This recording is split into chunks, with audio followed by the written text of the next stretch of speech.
we have the RE20 versus the RE320. Battle of the Electrovoice, and I do have to say I have plans for something like this with the RE27, but that microphone would kind of stretch out the concept of this one, and I think this comparison is rather valid without it. So for the remainder of this video, I'm going to be shuffling between these two mics to let you hear the difference as I do. That way, you can also come to your own conclusions, and I'll do the same at the end of this video.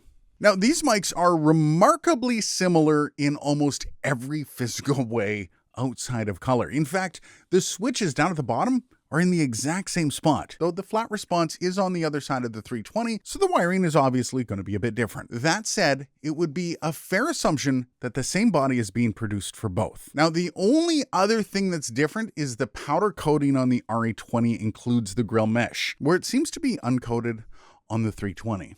Now, the first spec that I should lead off with is price. The RE20 comes in at just over $600, while the 320 comes in at over half that price at $300.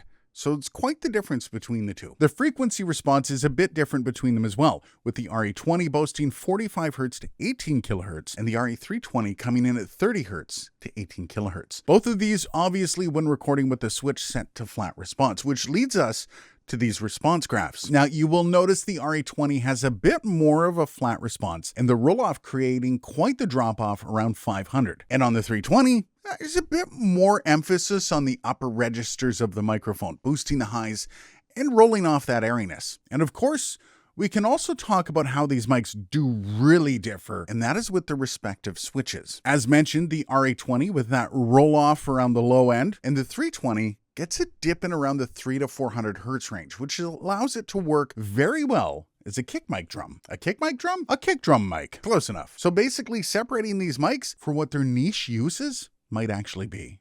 Another massive difference between these microphones comes down to the broadcast title they both kind of hold. Of course, the RE20 has been the absolute workhorse of the broadcast industry for decades, but the RE320 has been modeled for more of a podcast type use, and a lot of that comes down to the way they're tuned. Of course, in a broadcast situation, a mic like an RE20 will have a ton of outbound processing on it, and its already full sound will absolutely sparkle if you have a decent engineer at your radio station. And the RE320 is already tuned for a setup that has minimal processing, either outbound or in post. So just with that, you can see that the RE320 is more of an out-of-the-box solution for many people. Now, the RE20 can be used out of the box and perform well above average. That said, there is so much more to unlock for an advanced user.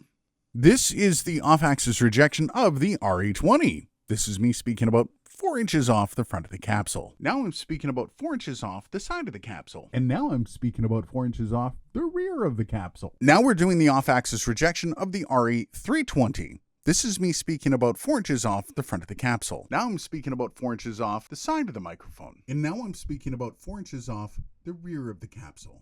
Now for a plosive rejection test of the RE20. Peter Piper picked a peck of pickled peppers. Peter Piper picked a peck of pickled peppers. Now for the plosive rejection test of the RE320. Peter Piper picked a peck of pickled peppers. Peter Piper picked a peck of pickled peppers.